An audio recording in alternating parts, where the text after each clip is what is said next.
I just got done fertilizing the field. If y'all take a look at the animals, so look at how they're eating, right? The small ones, they still really don't know what the corn is. If you take a look around, they'll kind of nibble at it, but they won't really eat it. And so right now I'm only feeding these animals 60 pounds of grain a day. And okay, so I got 25 animals back here and I'm giving them 60 pounds of grain, and the average weight of my herd is about 500 pounds. Oh, this is a very, very, very fresh pile of manure right here. Oh, so that is not good. It's very loose and it's starting to bubble up just a little bit. Y'all can see the air bubbles in it. And so you really don't want to see bubbles inside of the cattle manure. That's a sign of the animal having acidosis. But I'll have to take a look around at the rest of the herd. I keep an eye out for the manure patties all the time. I got manure patties all around. And so, but if I start seeing more acidosis across my herd, I'll be more concerned about it. But, okay, so sometimes when the animals, especially if they get, when they get introduced to a new water source, if they have to drink, or if they start drinking water out of a pond, they may develop some kind of an E. coli or something like that, and it may cause them to have acidosis like manure.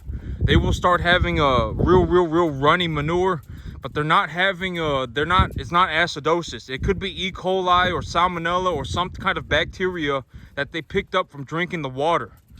And so, that's also a very realistic possibility. I introduced a lot of animals to this herd over about the last 2 weeks.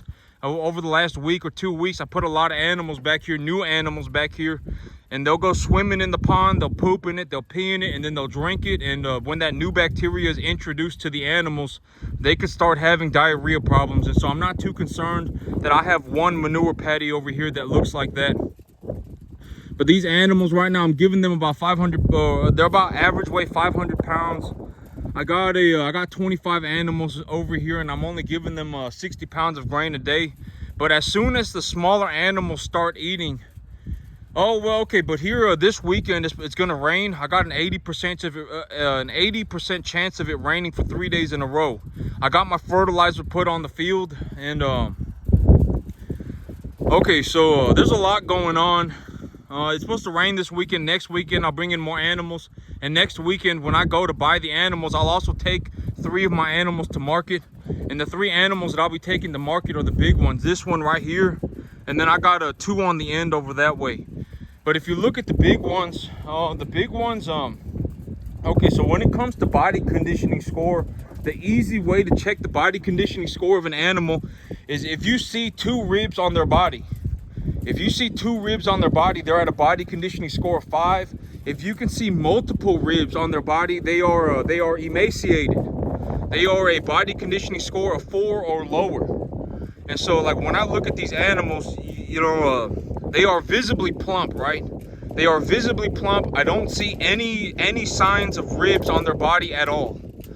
You can't see any singular rib on these animals' bodies, right? And so that means that they're at least a body conditioning score of 6. But I have one animal here that's a body conditioning score of about 7, and it's this one right here.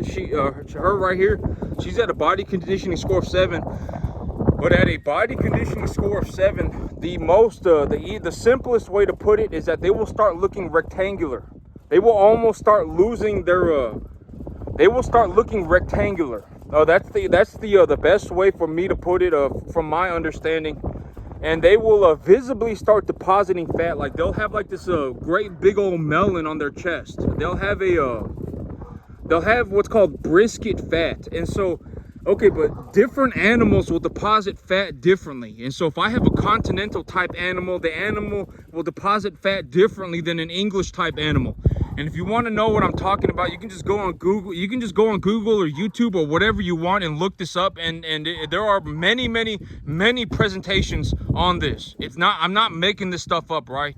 And so when I look at an animal, okay, so me, when I go to the market, I get top of the market, right? I get paid the top of the market. I get, in terms of the amount of money that I get per animal, I make the most money, right? I make the most money. I always say money is objective. Money is not subjective. And you have to be objective with these things, right? Oh, my animal's at a body conditioning score 6 to 7. My animal's at a weight of about 700 pounds. The feeder cattle market is sitting at about 255. This is a number 1 to 1.5 medium large frame cattle type animal, right? You know, you have to develop an idea of what is going on. It cannot just be, I fell out of heaven to 7, you know, ooh la la la la land time. It cannot be something like that. You have to develop an idea of what is going on. Even if you are only 70% accurate, it does not matter. If you are 70% accurate, you will be just fine. Because as you go, okay, but here's the thing about life, okay? The thing about life that is very different from school is that you can take any test you want as many times as you want. As many times as you want. It's not like, oh, you failed. It's not, failure in real life does not exist. Okay, that's one of the big things that is different mentally about going into real life versus something like a schoolroom environment, is that failure does not exist. You can take any test as many times as you want. Life is universally dynamic. You know, like let's say I look at my soul, right? And I look at my soul and I say, okay, well, you know, my answer for this right now is that when I look at my soul, okay, you know, I anticipate that my grass is utilizing a ratio of minerals at 10:1:7, and you know, my soil is known for having a sulfur deficiency, and you know, whatever it may be, right? And so I say, okay, that's what I'm gonna go do. And it turns out that I'm only 75% correct, right? Well, next week when it rains, I will just try again, right? Honestly, that is how real life works. Failure does not exist. You can try as many times as you want. If you want to take one test over and over and over and over and over again into infinity beyond, you can. No one's stopping you, right? No one is stopping you. You can try as much as you want. That's the difference between school and real life. And if you want, if you want to go and you want to just try and you do the same thing, you only study one subject 15 hours a day for the next 15 years of your life. If that's what you want to do, you can. That's the biggest difference between school and one big difference between something like a school and real life. If you want to just study one subject for the rest of your life, 15 hours a day into infinity beyond, and you just want to keep trying at it for the rest of your life, if that is what you want to do, you can. Nobody's stopping you, right? The only person that could possibly stop you is you, right? And that's one of the biggest differences.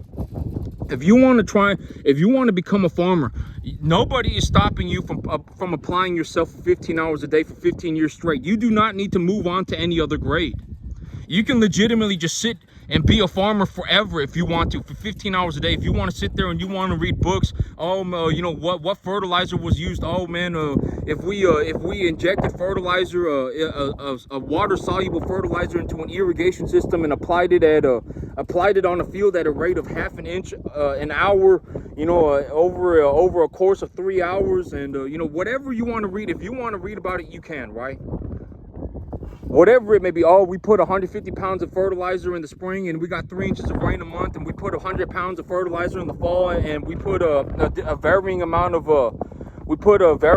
nitrogen in the fertilizer mix, and we applied the fertilizer, and we had groundwater 50 feet underneath the field, and we collected samples from the groundwater to see if our field was leaching, and this was the data that we got, right? You can read whatever you want. Legitimately, you can read whatever you want. Oh, we applied water soluble fertilizer into an irrigation system at a certain ratio of parts per million, and and irrigated the field at half an inch of water per hour over the course of 3 hours, 4 hours, 5 hours, and here's the gradient of the data set, right? You can read anything you want on the internet for free. That's the thing about real life, is that you are not set you are not set to a certain like, you need to learn this, and if you don't spit out the right answer, then you're wrong. That's not real life. Real life does not exist like that. If you want to just do one thing into infinity and beyond, and you want to apply yourself for 15 hours a day for 15 years straight, nobody's stopping you. Or the only person that is stopping you is you at the end of the day, right? And so, and when it comes to farming, okay, I sincerely hope that you do succeed. If you're watching my videos and you want to be a farmer, I sincerely hope you succeed, right? Because what would I gain from you failing, okay? I'm not sitting out here and pulling stuff out of my butt every single day. Like, I'm not just making this stuff up, right? I look to be as objective as I can. I don't do anything like I fell out of heaven at 7. Oh, look at, look at ooh la la la la land Adventure Time, right? I don't do stuff like that for a reason, right? I don't walk around going, oh, oh, look at my hopes and dreams, right? I speak objectively, right? I apply 40 pounds of, I got an inch of rain a week ago, and I anticipate that I'll get a 3. The Weather Channel is saying that I have an 82% chance of it raining 3 days in a row, and my soil is at this level of saturation, and so if I get rain over the next 3 days, my field is showing a slight bit of a phosphorus deficiency, and I don't want the flowering cycle to begin just now, and I want to delay the flowering cycle as long as possible. And I anticipate that my grass is going to utilize minerals at a ratio of 10:1:7, right? I look to be as objective as I can, because if I'm objective, you can take the data and either double check it for yourself or utilize it, and it will still be relevant. And so, that's the idea of being objective.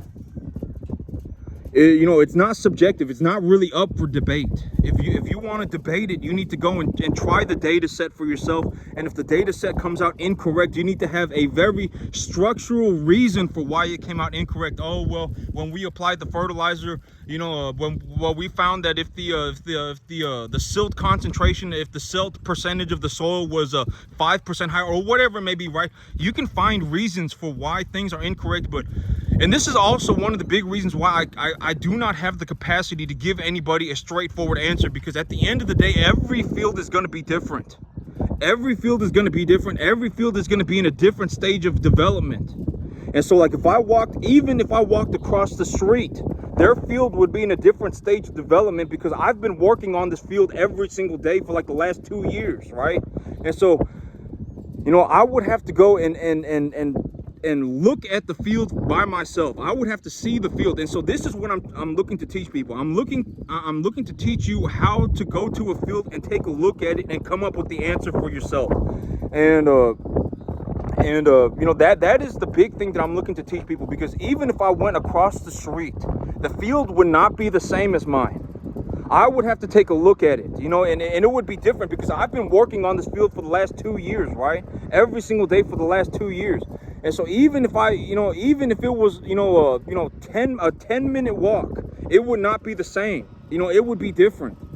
And so that is the big thing that I'm looking to show people. Is like, when you go onto a field, you need to be able to look at it and figure out what to do, right? That's the big thing that I'm looking to teach people, because at the end of the day, I cannot give anybody a straightforward answer. And so when it comes down to, like, if you are actually going to look to, farm at this level, you will need to understand how to do things for yourself. People will not just show up and give you fish, right? And so that's the big thing, that when I make these videos, the reason that I speak the way that I do, and it's like, I look at this data point, I look at that data point. If I utilize these 5 variables, and I only utilize these 5 variables into infinity beyond, I can calculate the result with about a 90% accuracy. And even if I only get to 70%, it does not matter. That 70%, next week, I will just try again. I can take the test as many times as I want. And so that is the big idea picture of what is going on. I cannot give anybody a straightforward answer, because even if I walked 5 minutes down the street, their soil would be different than mine. I would have to take a look. And if you want me to show up and take a look at your field, it's going to cost minimum $10,000 a day. Minimum, just to take a look. All right? And if you don't want to pay it, then you're going to have to go on Google and learn for yourself. Or you're going to have to figure out some way to figure this out for yourself, because okay, and I'm not trying to sound like a dick, okay, but this is, ultimately, I'm a first-generation farmer. People did not teach me how to farm. I taught myself how to farm. I'm a first-generation farmer. If I could do it, you could do it too, okay? I'm not like some mystical, magical, smart person. I graduated in like the bottom 25% of my high school class. I'm not like, if you put me in a room with 1,000 people, I would not even be close to being the smartest person in the room. And so you got to understand, effort is the thing that makes the biggest difference. If you put in, You would be surprised if you woke up tomorrow and you just put in 15 hours of effort for the next 15 years of your life, where you could end up in 15 years. You would be surprised. Oh man, the only thing I'm going to think about is farming, right? I'm just going to go on the internet and start reading. Right? I'm just going to read papers, and and I'm going to make a plan for myself. I'm going to write the plan down, and I'm going to double check my plan, right? This is the big thing. You can go on the internet right now and just look up how much grass should I plant on my field, right? And it will give you, you can look up whatever grass you want, winter wheat, sorghum, Sudan, pearl millet, anything you want, right? And how deep should I plant the grass, right? Oh, if you have a sandy soil, you should plant it at this depth. Oh, if you have a clay soil, you should plant it at this depth. Whatever your question may be, you can legitimately go on the internet and look it up. But this is what I mean by an animal starts looking rectangular. You see her right there, she's starting to look rectangular, and she's got that big old melon on her chest. And she's starting to develop that brisket fat. But this is an animal that is borderline entering body conditioning score of 7. I would say she's at about a 6.5 right now. If she put on just a little bit more fat, she would be at a 7. But you can go on the internet and figure this stuff out for yourself within like half an hour. If you want to figure out how much grass should I plant on my field, look it up on, look up whatever grass that, or what grass should I grow in the summer, right? What grass should I grow in the summer? It'll give you a list of grasses. Write them down, go on the internet, look it up, or copy and paste it, right? Control C, Control V. Just control, just Control C, Control V onto a different window, and just look it up, and just how much of this grass should I plant? What depth should I plant it at? What are some different fertilizer programs that were utilized while growing this grass? How much water was applied? Everything. You can look it up on the internet for free. And I'm legitimately going to be 100% honest. If you spend about $1,000 to $1,250, if you spend about $1,000, $1,250, and you just come up with a very good plan, you could honestly tenfold your money over the course of 1 year. If you just have a good idea for growing hay, and you would only have to work like 10 days out of the year. You work 10 days out of the year, you get paid like $1,000 a day. You could tenfold your money. You work 10 days, you get paid $1,000 a day. And all you'd have to do is grow hay. But I'm not going to say all you have to, but make sure you get a good plan, because, there are a lot of people that grow hay around me. There are, thousands of acres of hay around me, right? Thousands and thousands of acres of hay around me. And I take a look at the field, and a lot of these fields, they're not even able to accomplish 5% of what I do. And my grass is being grazed 24/7. So make sure you have a good plan, okay? Come up with the plan and do something, and make sure you double check that plan. And even if your plan is only 70% correct, you will be just fine.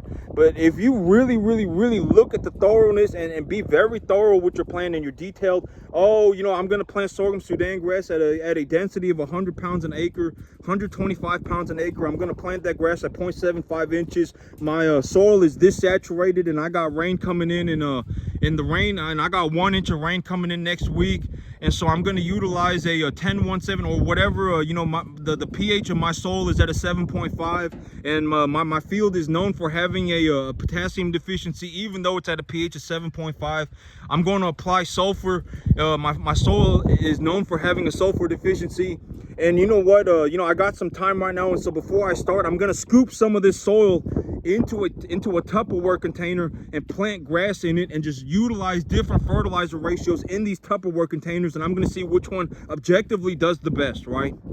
If you legitimately just come up with a plan like that, if you listen to one of my plans, that is what your plan should look like, right? I have like a 6-month goal, right? About 6 months ago, I said, about 5 months ago, I said in about 5 months, I'll be planting my spring crop. I get two or three chances a year for there to be enough moisture saturation in the soil for there to be movement of positively charged fertilizers into my soil profile, right? I said that about 5 months ago. Your plans need to look like that. There's a reason. The guy who made it is going to know how to make it, right? Your plans need to be very thorough. And but this is another animal that's starting to become rectangular, right? And so if you make a plan like that, right, chances are, you are going to be like 85-90% correct. And then at that point, if you work, 10 days out of the year, you can make yourself like $10,000, $1,000 a day. But you need, me,